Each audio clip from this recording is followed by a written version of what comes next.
the first thing that I wanna tell you is, and I think many of you know this, but for those of you that are new to my community or don't know, that I have a coaching schedule that where I meet with a couple of people a day, usually day in and day out.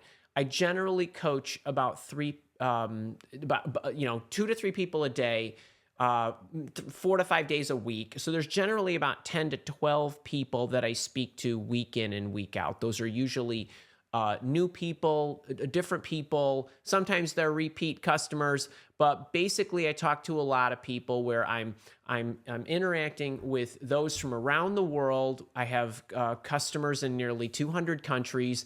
They're all over the place. They've got all kinds of unique issues and different challenges. And most of those people that I'm coaching, about 80% of them are looking for a new job or a new career or a new path or something related to finding a job. And then the other 20% are usually individuals I'm coaching on a high performance basis where they want to do well in their jobs. And one thing that, and I from all these interactions, I form opinions. I look at anecdotal data or insight where I start drawing conclusions and patterns about people's behaviors and things of that nature. And one of the things that I wanted to share with you, and I've noticed this a lot lately because a lot of those people, let's say of the 30 people that I've talked to in the last 3 weeks, I want to say the ones that were looking for a new route in their life, a new career path, that needed to get the steps in order to figure that out. And part of what I was doing in those coaching sessions was helping them triangulate the things that make them happy, the things they're interested in. Because I always say to people, what is it that you want to happen? Let me know that, and then we'll figure out the way to make that happen. And part of figuring out what you want to happen, there's always some type of reflection exercise about when you were happiest, when you were not, when you were maybe saddest or most frustrated or something of that nature. But we look at all of that because we look for patterns, we look for combinations of things. And one of the things that I've noticed, and this is what I want to share with you as you venture out into investigating new employers, almost to a person of those people that I've talked to in the last 3 weeks, but this is generally true for people that I've interacted with throughout my life, because I would extrapolate this forward and backwards. And I'm guessing this holds true for you too. I want you to think for a moment about when you were the most happy in your life as it related to your career. And I would be willing to bet, if you're anything like those people that I've talked to over the last three weeks or so, that there's two things that are in common with most people that are happy: growth and contribution. Personal growth, meaning I felt like I was on the rise. I was learning new things. I was trying new things. Not that I was succeeding. Actually, part of that could have been I was failing forward and learning new things and then iterating and growing, but there was growth. And the other thing was, in what I was doing, I felt like I was actually contributing, whether that contribution was to the greater good or their company or their team, but like they felt like what they were doing mattered and there was a contribution element to it. Those two things.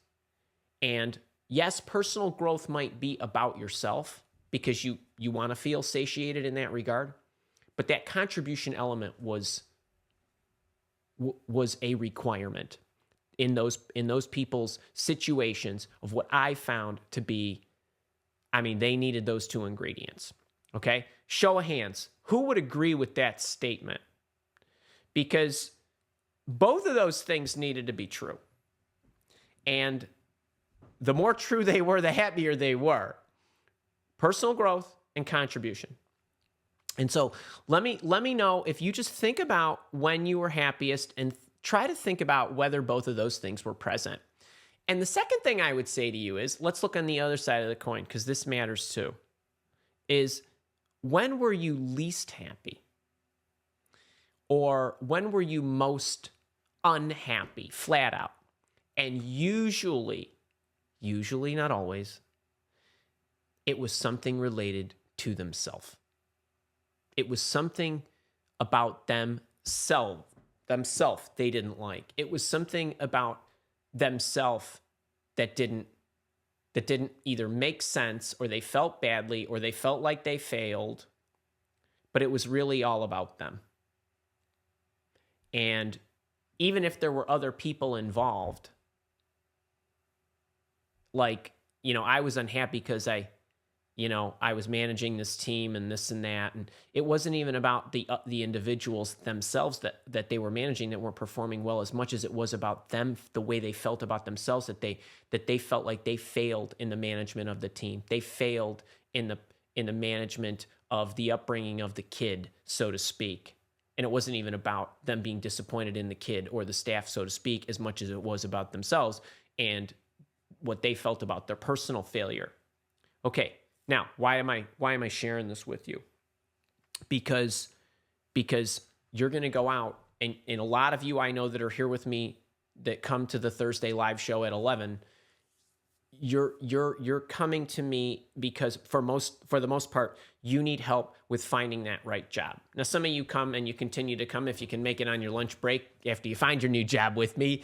But I know that to be true. And so I want you to make sure that when you are looking at employers and you are looking at roles you are going to take, if there is an imbalance among those things where you will not grow and you will not be able to make an impact, and you're looking at things like, I need to take this. I understand you might need to take a job because you need to put food on the table. I totally get that and support and love you for whatever it is you need to do.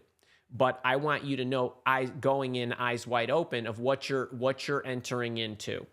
And then you need to figure out a way, if you don't think there's personal growth and contribution there, then you need to figure out a way to make sure that those things in some way, shape, or form get satiated.